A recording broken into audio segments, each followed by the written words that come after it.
Hello, welcome back. இன்றைக்கி நம்ம இந்த வீடியோவில் இந்த உலகத்திலே வாழ்ந்த ஒரு அன்லக்கியான பர்சனோட வாழ்க்கையை பற்றி தான் பார்க்க போகிறோம். வழக்கமாக நம்ம வாழ்க்கையில் ஏதாவது நடந்துச்சுன்னா நான் ரொம்ப அன்லக்கி போல், எனக்கு இது நடக்க மாட்டேங்குது, ஏன்னா ரொம்ப ஒரு பேட் லக்கான பர்சன் சொல்லிட்டு நம்ம வருத்தப்பட்டுருப்போம். ஆனால் இன்றைக்கி இவரோட ஸ்டோரியை கேட்டுட்டு அதுக்கப்புறம் கம்பேர் பண்ணி பார்த்துட்டு நீங்கள் சொல்லுங்கள், நீங்கள் லக்கியா அன்லக்கியான்னு. இந்த ஃபோட்டோவில் பார்க்குற இவரோட பேர் தான் வால்டர் சம்மர்ஃபெல்ட். இவர் ஒரு பிரிட்டிஷ் சோல்ஜர். இவர் 1918 முதலாம் உலக போரில் கலந்துட்டு இருக்கும்போது ஒரு நாள் குதிரையில் பயணமாக போயிட்டுருக்காரு. அப்படி போயிட்டுருக்கும்போது ஒரு முதல் முறையாக மின்னல் தாக்குது. அப்படி மின்னல் தாக்குனதில் இவருக்கு இடுப்புக்கு கீழே எல்லாமே பேரலைஸ் ஆகிடுது. அதுக்கப்புறம் ஹாஸ்பிட்டல் அட்மிட் பண்ணுறாங்க. இவர் க்யூர் ஆகிட்டு இருக்க அதே டைமில் போர் முடிவுக்கு வருது. போர் முடிவுக்கு வந்ததுனால அதுக்கப்புறம் அவர் வேன்கூரில் போய் செட்டில் ஆகிறாரு.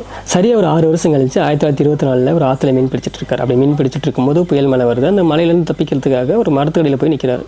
அப்படி நின்றுட்டு இருக்க அந்த மரத்தை மறுபடியும் மின்னல் தாக்குது. அப்படி மின்னல் தாக்கும் போது மரத்துக்கடியில் இருந்த இவரையும் சேர்த்து அந்த மின்னல் தாக்குது. இந்த முறை அவருக்கு இவரோட ரைட் சைடு முழுக்க பேரலைஸ் ஆகிடுது.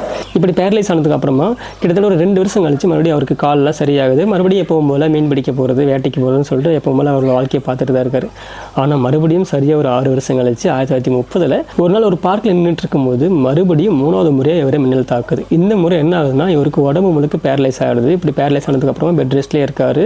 கிட்டத்தட்ட ஒரு 2 வருஷம் கழிச்சு மறுபடியும் இறந்தும் போயிடுறாரு. இவர் இறந்து போனதுக்கப்புறமா அங்கே இருக்கிற ஒரு பப்ளிக் சிமெண்ட்ரிலேயே ஒரு அடக்கம் பண்ணிடுறாங்க. இப்படி அடக்கம் பண்ணதுக்கு அப்புறமா சரியாக ஒரு 4 வருஷம் கழிச்சு 1936 இவர் அடக்கம் பண்ண அந்த சமாதியை மறுபடியும் மின்னல் தாக்கியிருக்கு. இந்த முறை அந்த சமாதியில் அந்த கல்லுகள்லாம் உடஞ்சி போகிற அளவுக்கு மின்னல் தாக்கியிருக்கு. நினச்சி பாருங்கள், இவர் உயிரோடு இருக்கும் போதும் 3 முறை மின்னல் தாக்கியிருக்கு. இவர் இறந்து போனதுக்கு காரணமும் அந்த மின்னல் தான்.